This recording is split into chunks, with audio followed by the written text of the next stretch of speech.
Triple R సినిమాతో block buster అందుకున్న mega power star Ram Charan ఇప్పుడు స్టార్ డైరెక్టర్ శంకర్తో చేతులు కలపనున్న సంగతి తెలిసిందే. శంకర్, రామ్ చరణ్ కాంబినేషన్లో ప్రేక్షకుల ముందుకు రాబోతున్న మొదటి పాన్ ఇండియా సినిమా గురించి చాలా ఆసక్తికరమైన వార్త ఇప్పుడు సోషల్ మీడియాలో హల్చల్ చేస్తోంది. ఈ సినిమాకు సంబంధించిన షూటింగ్ రామోజీ ఫిల్మ్ సిటీలో జరుగుతోంది. అందుకే ఈ సినిమాలో ఒక పాటని భారీ రేంజ్లో ప్లాన్ చేస్తున్నట్టు సమాచారం.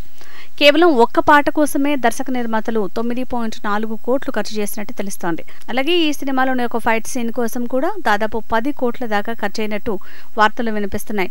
చూస్తుంటే శంకర్ ఈ సినిమాని చాలా గ్రాండ్గా తెరకెక్కిస్తున్నట్టు అర్థమవుతోంది. అరవింద్ స్వామి ఈ సినిమాలో మెయిన్ విలన్ గా కనిపించనున్నారు.